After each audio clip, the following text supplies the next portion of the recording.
As you can see, I am a Packers fan, okay? But this is a sports show, and I know you're a New York Knickerbocker lover and a lover of all things Knicks sports. And I saw yesterday, man, you were going off. You were going off yesterday on Twitter, thumping your chest. 3 in a row. Thumping your chest and talking all good about your Knicks. When last week you were on the show, last Friday, I asked you about your Knicks. You're like, oh, man, they're back to being the Knicks. And now, yay, the Knicks are amazing again. So tell me what's been going on with your Knicks. What happened last night? Right. And tell me about the Knicks basketball right now. I mean, it's simple because when it's so early in the season, you don't know what you have. So when you win 5 in a row, you're like, are we like, what's going on here? Are we the best? Like, we don't know yet. We don't have a sample size. Right. So when you don't have a sample size, you have mood swings. Okay. Drastic ones. Smaller the sample size, more drastic the mood swing, all right, on the charts. That's why if you're a stock investor, you don't look at you got to look kind of a little different, right? So at the charts. But in basketball, you're like, all right, we're 5-0. We're come on, 5 win streak, and then you lose 4 in a row, and then you win 3 in a row. So it's kind of like. So what's their record right now? Like 7-8, 8-8. I think we're 500. And are they currently in the playoffs?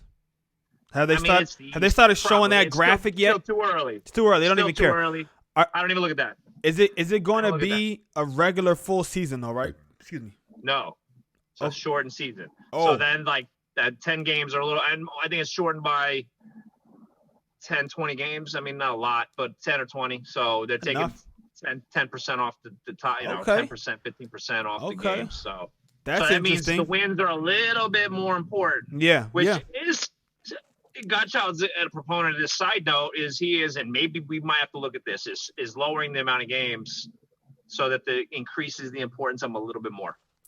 I've been saying that to the NBA. Yeah, I think you might be. They might have to look into that. And now, after they have 2 years back to back of a shortened season, and if they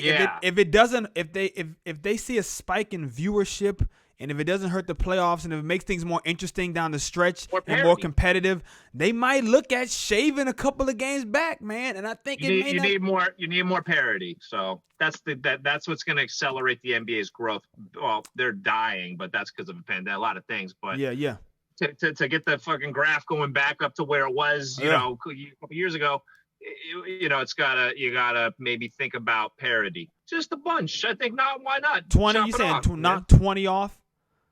At least 20%, whatever that 20%, okay. Knock 20%. That would be 16 point something. Yeah, So tell me about your Knicks, man. What are you liking about these Knicks this year, man?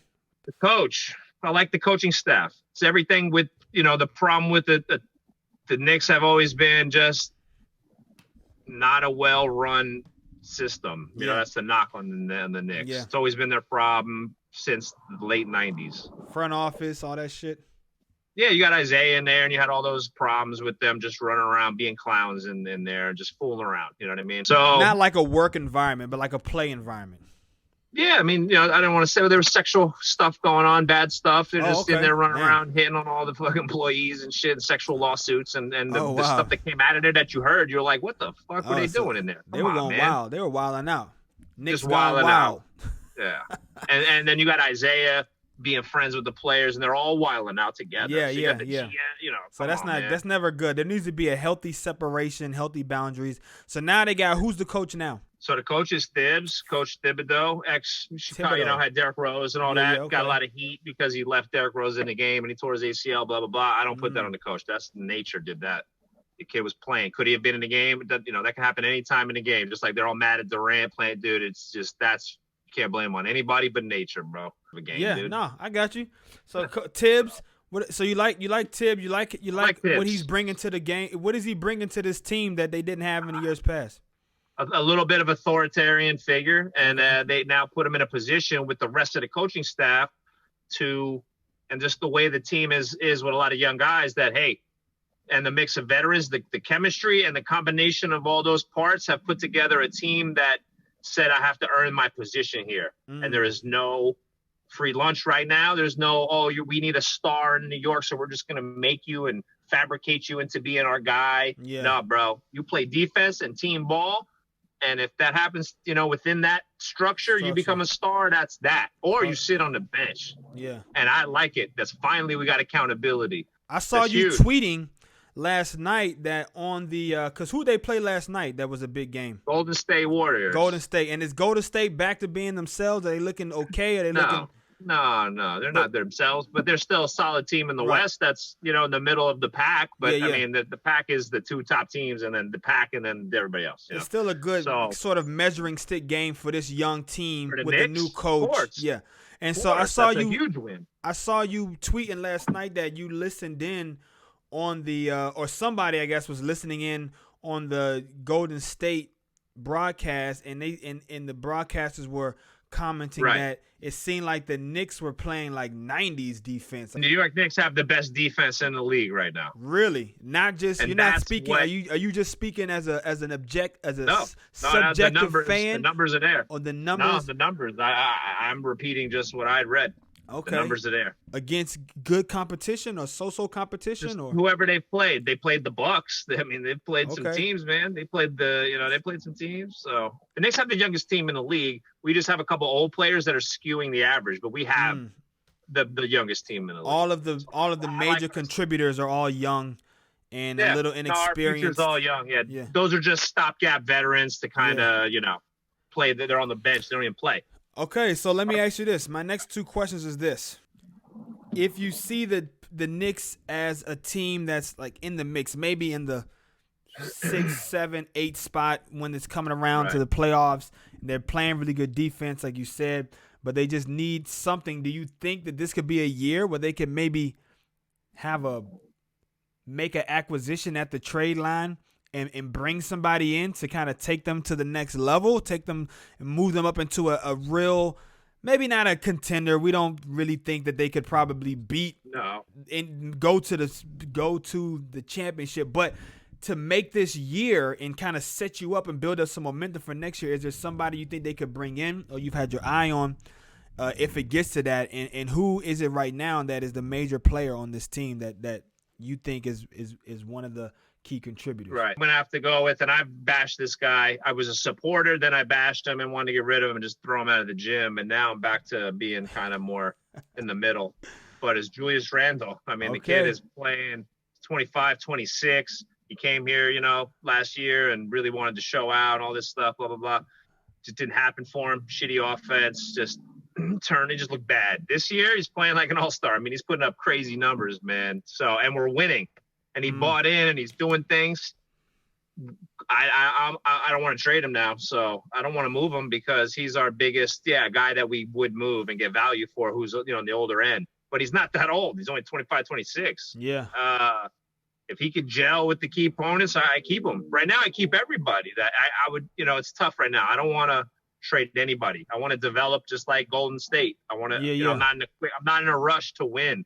I know I'm a Knick fan. That's dude, I was there. Yeah. So all these new Knick fans that are like all impatient and shit, calm down, buddy. Because I was sitting there as a teenager in high school watching my OJ Simpson Knicks, okay? Where that was our last real shot. Why did you say OJ Simpson Knicks? Because that's what happened. He jumped on the screen and ruined the whole thing, ruined our momentum.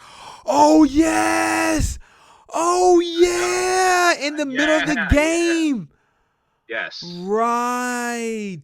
I'll never forget for the rest of my freaking life. I was like, get this shit off of the fucking screen. I'm still angry. I completely forgot. But yes, that was a major storyline.